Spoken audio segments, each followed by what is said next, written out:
going to show you how our family makes hash brown casseroles. Now, the original recipe is on allrecipes.com. I actually have it pinned to my Pinterest board right now under one of my food boards. But our family does it a little bit different. So I'm going to show you how we do ours. So first, usually if I'm on the go, I usually buy one of the aluminum throwaway pans. Then this time I got my hash browns from Aldi's. And you need to make sure that it is the 30 ounce, or it's like 1 pound, 14 ounce. But make sure it says 30 ounce or it equals 30 ounces. Then you need 1 bag of the shredded sharp cheddar. We do the 8 ounce bag, not like the really big bags, just an 8 ounce bag.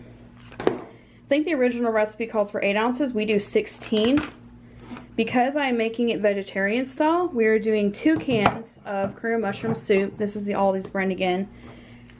Instead of using fresh onions, since I can't use fresh onion, we use the crispy fried onions.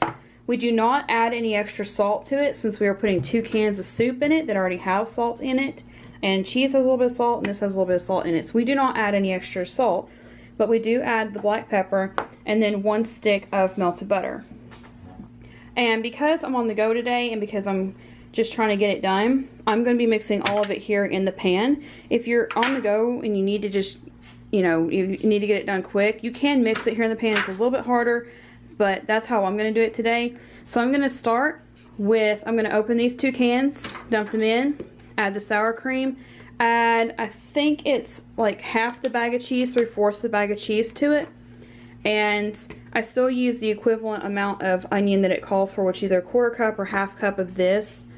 And then I will add pepper, just like, you add it to taste. And then you add the melted butter to it. And then I'm going to mix all those up and I'll show you what that looks like whenever it's all mixed up. So this is what it looks like with everything but the onions stirred in. I used a little over half a can when adding it in. And then we have this little quirk. We like to pick out the bigger pieces and set them aside to put on top whenever we're finished because it makes it look pretty. And that's about how many I put in. If you don't like onion, I've found you don't even really have to add onion. We've made it with no onion before and it tastes okay. But if you're like me and you like onion flavor but you really don't like raw onion or can't have raw onion, this makes a really good substitute for it. So this is what it looks like. Let me stir this in and then I'll start mixing the 30 ounces of hash browns into it. So here's what it looks like once everything is all blended in here. I did find that sometimes it's easier if you're going to mix it in the pan like I did to take half the bag of hash browns, pour it in, mix, and then add the other half, and that seems to work better. And like I said, it also makes it to where you're not dirtying an extra bowl. So I'm going to pop it in the oven. I don't cover mine because it sticks, and I've never had good chances with covering it. So I'm going to pop it in the oven, and then I put it in at 350 for 40 minutes. So here's what it looks like after it baked for 40 minutes. So now the only other thing I'm going to do is take these large pieces, and I'm shredding up chicken as well for this meal to go with this. And I just sprinkle them around the top.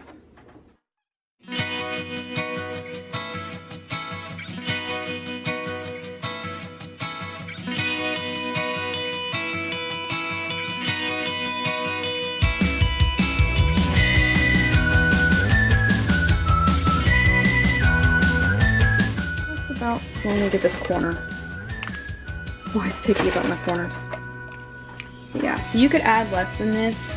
Like I said, this is our replacement for the cornflake topping. So basically I'm using the onions. Oh, that's a big piece. Using the onions as a topping. And all I do is, that's how much cheese I have left. And I'm going to sprinkle it on top. So here's what it looks like with the rest of that cheese over top of it. It was about 1/4 of the bag. The rest of it went inside it. And then there wasn't much left in the can, so I added the last little bit of onions on top of it. And then we're going to put it back in for, I would set a minimum of 10 minutes. Sometimes I think 10 minutes is good. Sometimes we think 15 minutes is good. So, it depends on your oven temperature or the way your oven range is. But I would do 10 to 15 minutes. And here's what the finished casserole looks like. In the comments below, tell me about some of the variations that you make of this casserole, or if you have a favorite hash brown casserole recipe. Thanks for watching, and we will see you next time.